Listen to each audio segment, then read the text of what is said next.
se jmenuji Luce a vás vítám u dnešního videa. V dnešním videu to bude celý den moje rutina na tohle jsem ranči s mým koněm. Tak jo, jdeme na to. Takže momentálně je 6 ráno a já si myslím, že můžeme jít teda do stáje. Takže jdeme za mým koníkem, za princeznou a princezna je tady vedle své nejlepší kámošky.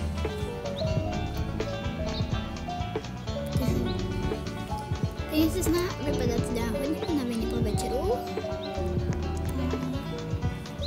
Jdeme se teda kouknout, co jí dneska plečeme. Takže se teda kouknout, co jí dneska oblečeme.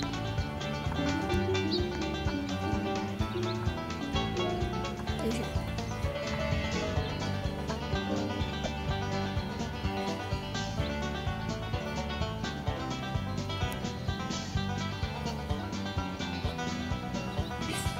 dobře, nevím, co je teda dáme dneska. Můžeme třeba tuhle zdečku, tohle to sedílko. Máme teda fotku nějaký jezdců. Tu máme.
Musím říct, že princezna moc nemá ráda koupání. Princezna. Jdeme na to.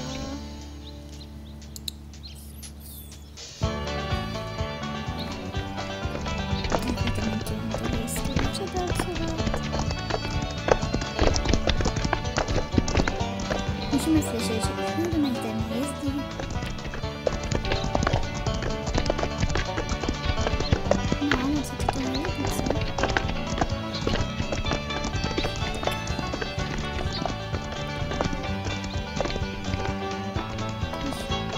Teď bičíkem zkoušíme nějaké triky.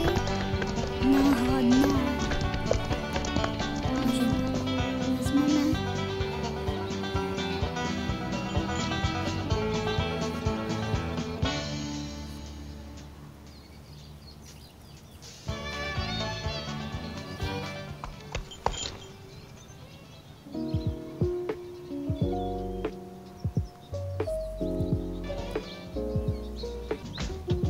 Jenom rozklušeme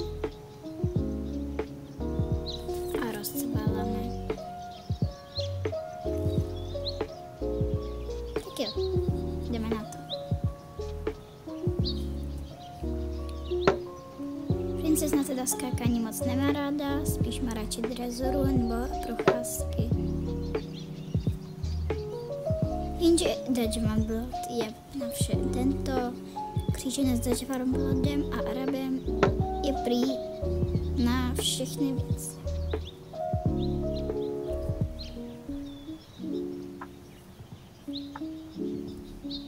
Ale dej to, jenže to nechce uznat.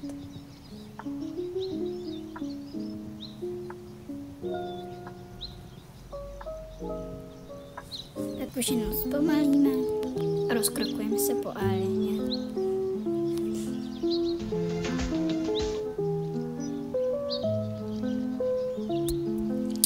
Pojď. No ne,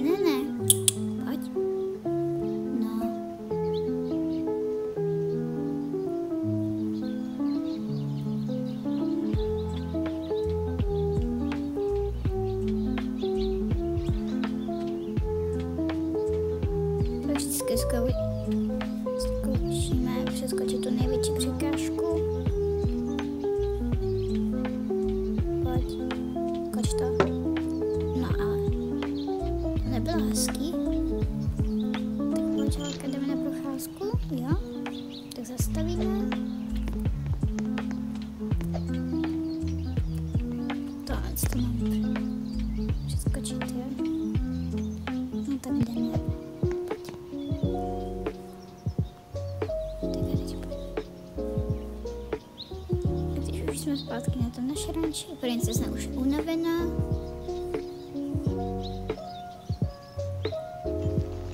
Tak projdeme stájema.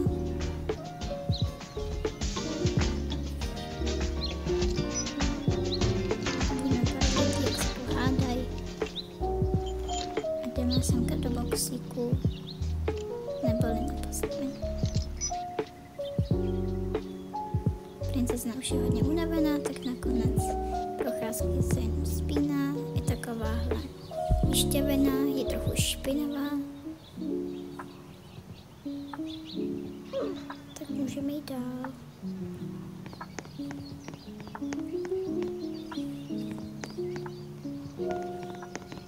Pak se chodím koukat na někoho, kdo taky jezdí.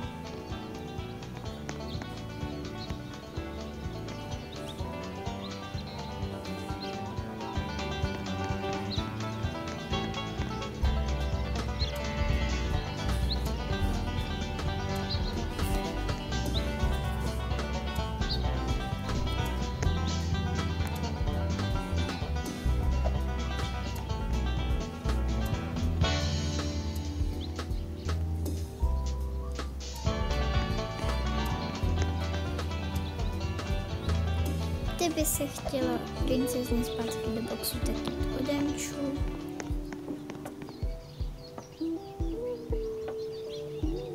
Tam je pusinku. A ještě jdu pryč. Nechám trochu žít. Někdo chodí, chce se jezdit.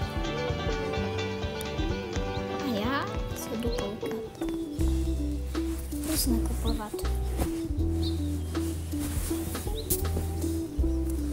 Takže princezna teď necháme odpočívat a můžeme. Docela ráda bych si šla koukat teďka na tu paní tady, takže se jdeme koukat.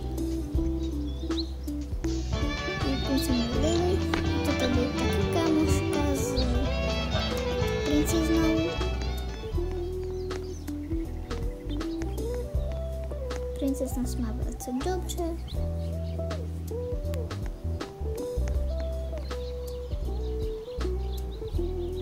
Někdy přemýšlím, že bych si koupila novýho koně. Schválně napište do komentářů, jestli si mám nakoupit novýho koně a jakýho, jako barvu a pohlaví. Ale hřibat to teď nejdu si dělat, jo, takže. Ale bych docela chtěla kluka, takže budu velet, takže pohlaví nakonec napište. A napište teda jenom,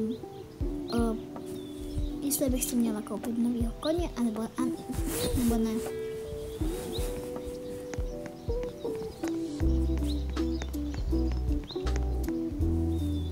Že si tady různě pomenu popovídat.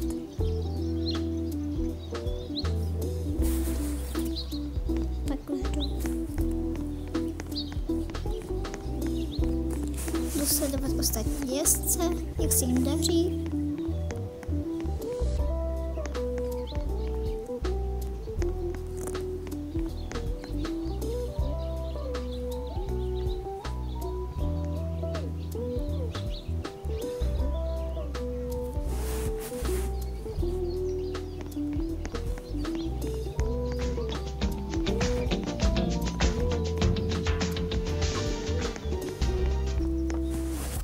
Jsou teda 3 hodiny, takže za chvilku zapadá sluníčko a až budou 4, tak princezna jde do boxu, protože tady na tomhle ranči platí pravidlo od 4 hodin koně v boxu. Takže jo.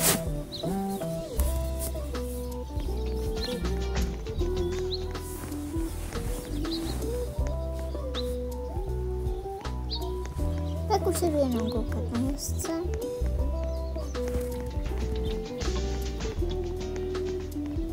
Někdy zkontroluju i princeznu.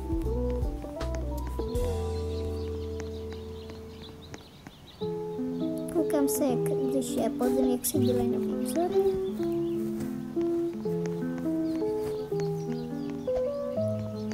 Už to jen sleduju koně.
sem navedu.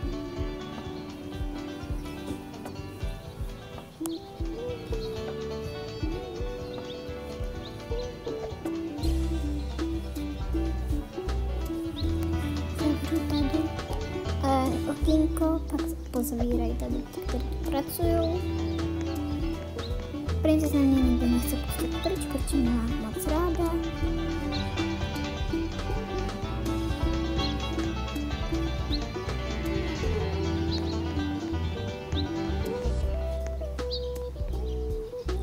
Pozavírám po sobě a pouklízím.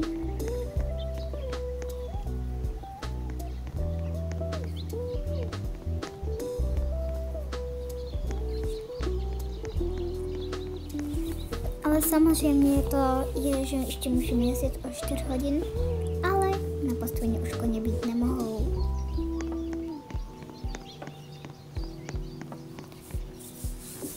Už je 6 hodin. Mezi co jsme tu dělali, jsem tu pracovala. Na jezdce už je dost pozdě. Teda mě dneska na telefon psali, že dneska okýnka nemůžou pozavírat, že ty, kteří pracují, jsou všichni pryč, takže musí pozavírat.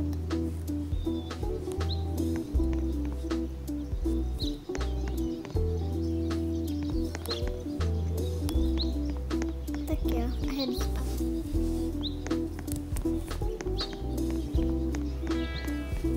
Pokud se vám tento vlog líbil, napište do komentářů a nezapomeňte napsat, jakýho koně bych si měla koupit.